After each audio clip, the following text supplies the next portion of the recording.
जय हिंद दोस्तों। आज फिर से एक छोटे से सेशन में स्वागत है। आज हम लोग चर्चा करेंगे भूकंप पर। यह वीडियो बहुत ही इन्फॉर्मेशन युक्त होने वाली है, कृपया थोड़ा सा भी स्किप मत कीजिएगा। भूकंप भूकंप का इंग्लिश अर्थक्वेक होता है। भूकंप से आप सभी लोग वाकिफ होंगे, फिर भी एक बार फिर से बता देते हैं। पृथ्वी की सतह पर सतह पर महसूस होने वाला पृथ्वी की सतह पर महसूस होने वाली कंपन को भूकंप कहते हैं।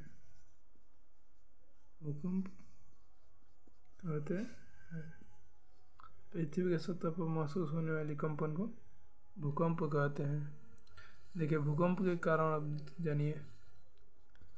कारण इसके दो हैं, एक है प्राकृतिक। भूकंप दो कारणों से आता है। देखिए, पहला है प्राकृतिक, एक है मानवीय। कहेंगे मानवीय। प्राकृतिक में देखिए, प्रकृति में क्या कारण हो सकता है? प्लेटों का खिसकना,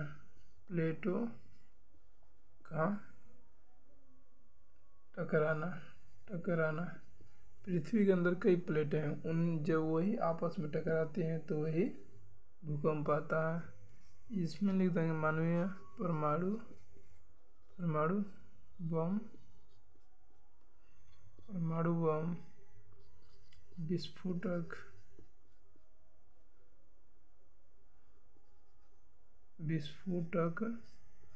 विस्फोटकों का भी अधिक उपयोग करने से भी भूकंप आता है। भूकंप का अध्ययन क्या कहलाता है? देखिए, याद रखिएगा, भूकंप का अध्ययन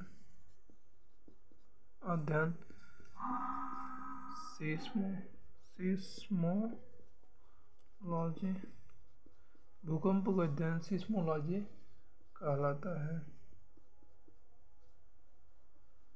भूकंप का अध्ययन सिस्मोलॉजी कहलाता है। भूकंप का मापक यंत्र कौन सा है? भूकंप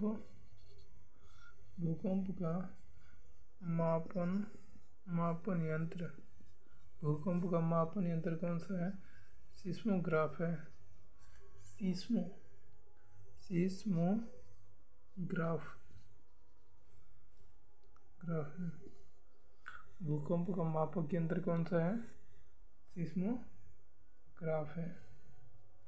अब चलते हैं आगे। आई होप इतना समझ में आया होगा। पृथ्वी की सतह पर महसूस होने वाली कंपन को भूकंप कहते हैं। इसके दो कारण होते हैं, मानवीय, एक होता है प्राकृतिक में इस पर अपना कोई इस पर नहीं रहता है, कंट्रोल इस पर नहीं रहता। प्राकृतिक में मानवीय पर कंट्रोल कर सकते हैं, बम नहीं फोड़ेंगे तो भूकंप नहीं आएगा। भूकंप का अध्ययन क्या कहलाता है? सिस्मोलॉजी। कई बार पूछा गया है, ये इम्पोर्टेंट है। भूकंप का अध्ययन क्या कहलाता है? सिस्मोलॉजी। ये भी पूछा गया है। भूकंप का मापन किस यंत्र से किया जाता है? तो सिस्मोग्राफ से किया जाता है। चलते हैं आगे।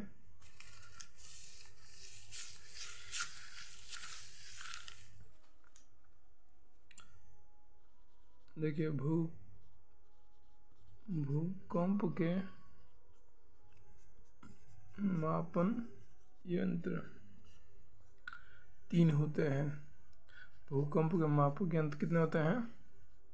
3 होते हैं। कौन कौन से? रिएक्टर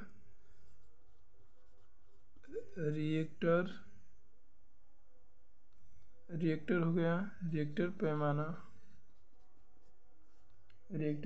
दूसरा है रासफेल होता है, रासफेल। दूसरा पैमाना है रासफेल पैमाना। तीसरा कौन सा है? तीसरा तो प्रसिद्ध ही है, मार्कोनी,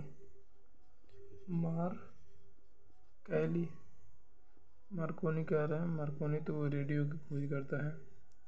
मार्कैली पैमाना, मार्कैली पैमाना, ये तीनों याद रखिएगा। भूकंप के मापक यंत्र रिएक्टर पैमाना, रासफेल, मार्कैली पैमाना है।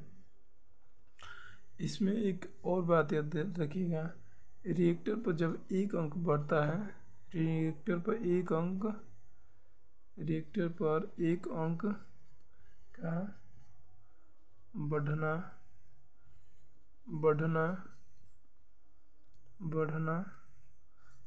मतलब होता है कि 8 गुना तेज भूकंप मतलब समझिएगा। अगर कोई मान लेते हैं रिएक्टर ऐसे हैं 1 2 3 4 5, इस पर 10 तक रहता है, 1 से लेकर 10 तक अंक रहता है। अगर मान लीजिए एक पहले 2 आया अगर, तो 8 गुना तेज भूकंप आता है। अगर एक अंक बढ़ा तो 8 गुना तेज भूकंप।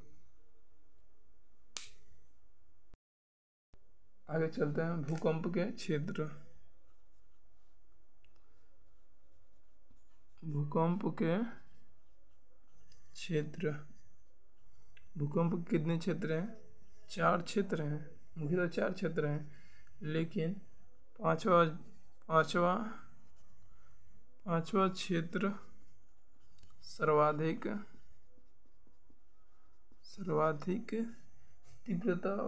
तीव्रता का होता है। सर्वाधिक तीव्रता का भूकंप के मुख्यतः 4 जोन होते हैं या क्षेत्र होते हैं। 5वां क्षेत्र सर्वाधिक तेज होता है, जो कि जम्मू कश्मीर, हिमाचल प्रदेश, उत्तराखंड, गुजरात, उत्तरी पूर्वी भारत आदि क्षेत्रों में आता है। अब चलते हैं आगे। भूकंप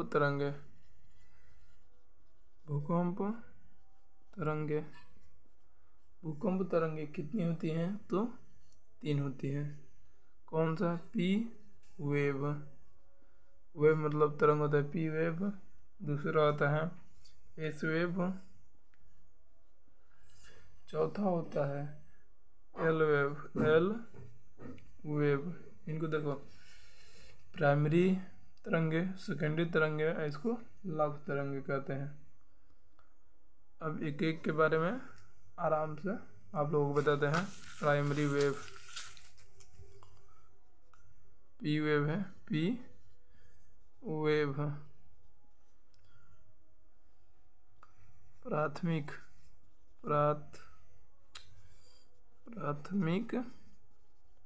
तरंगे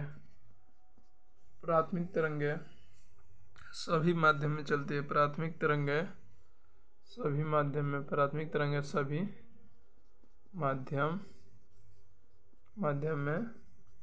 चलती हैं। प्राथमिक तरंगे सभी माध्यम में चलती हैं। ये अनुदैर्ध्य होते हैं।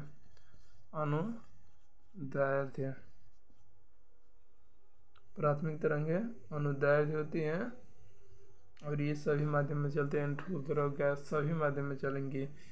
इनकी चाल 7 से 8 किलोमीटर प्रति सेकंड होता है। यानी 1 सेकंड में 7 से 8 किलोमीटर दूर तक चलती है। यानी सबसे तेज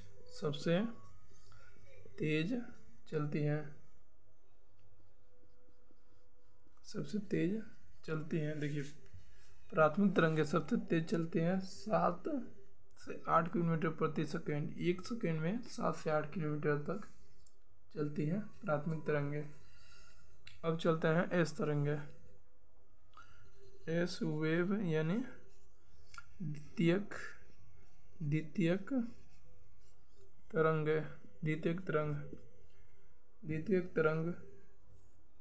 यह केवल ठोस में चलती है। द्वितीयक तरंगें केवल ठोस में चलती हैं। ये अनुप्रस्थ होती है। अनुप्रस्थ अनुप्रस्थ होती हैं। द्वितीयक तरंगें अनुप्रस्थ होती हैं।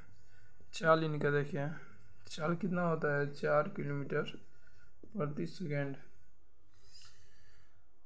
प्राथमिक तरंगे का चाल 7 से 8 किलोमीटर प्रति सेकेंड है, इसका चाल 4 किलोमीटर प्रति सेकेंड होता है। अब आते हैं सबसे खतरनाक तरंग है एल तरंगे, यानी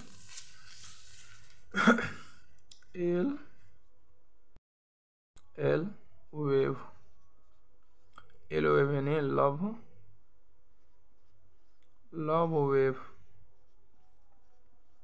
लव वेव कहते हैं। ये धरातलीय तरंगे होती हैं। ये धरातलीय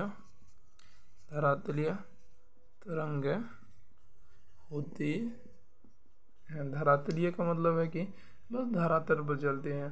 कैसे ठोस में बस चलते हैं। धरातल का मतलब बस धरती पर चलती है, हवा में नहीं। स्पीड देखिए, स्पीड इसकी कितनी है, स्पीड 1.5 से 3 किलोमीटर प्रति सेकेंड होता है।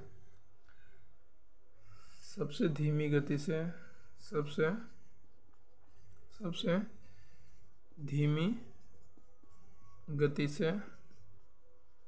सबसे धीमी गति से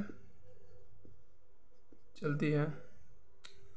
क्यों ये गलत हो रहा है, चलती है।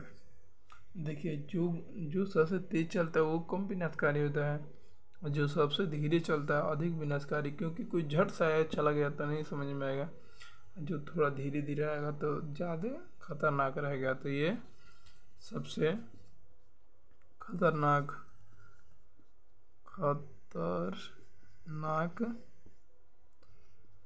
तरंगे हैं एल तरंगे। और इस तरंगे में सबसे खतरनाक तरंग कौन सी है, एल तरंगे हैं। ये बस धरातल पर चलती हैं। अब चलते हैं आगे। विश्व में सर्वाधिक भूकंप, पॉइंट करके लिखिएगा। विश्व में सर्वाधिक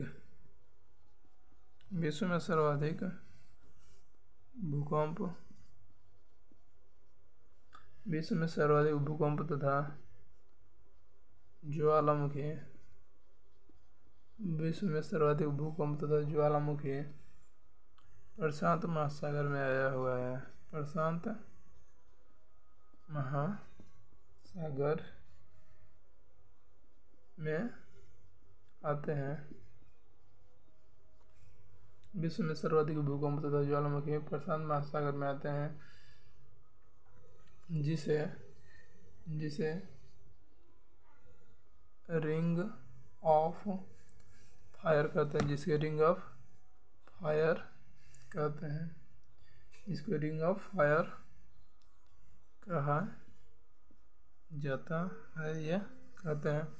विश्व में सर्वाधिक भूकंप तथा ज्वालामुखी कहाँ पर आते हैं, प्रशांत महासागर में पैदा होते हैं, जिसे रिंग ऑफ फायर कहा जाता है। अब चलते हैं आगे।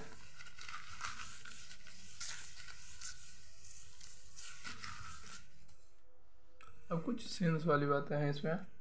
भूकंप तरंगों को कौन सा जानवर सबसे पहले महसूस करता है?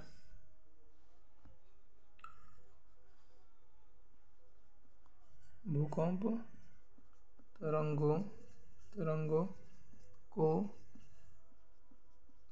सबसे पहले कौन सा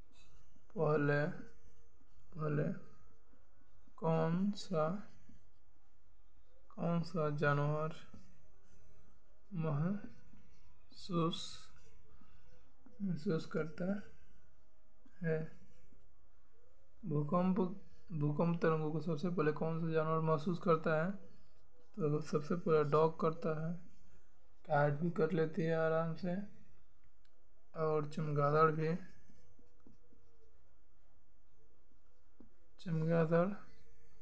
कुत्ता बिल्ली चमगादड़ आदि जानवर भी महसूस कर लेते हैं। भूकंप आने से भूकंप आने से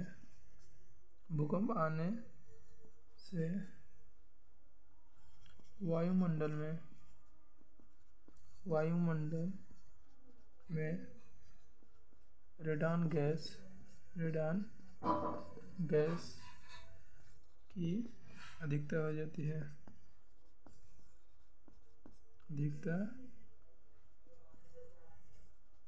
जाती है। ये भी मोस्ट इम्पोर्टेंट है। भूकंप आने से वायुमंडल में कौन सी गैस की अधिकता होती है? तो रेडान गैस, इसको Rn लिखते हैं। रेडान गैस की अधिकता हो जाती है। अब चलते हैं ज्वालामुखी पर। ज्वालामुखी का सेशन कर लगते हैं। आई होप आप सभी को ये समझ में आया होगा। पिछले सेशन से एक दो क्वेश्चन पूछ लेते हैं। पिछले सेशन से एक दो क्वेश्चन है कि वायुमंडल में कितनी परतें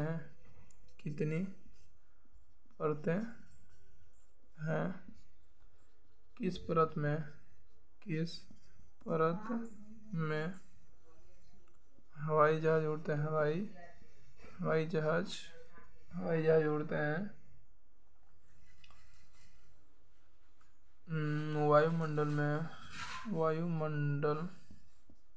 वायुमंडल में नाइट्रोजन कितने प्रतिशत है? ऑक्सीजन कितने प्रतिशत है?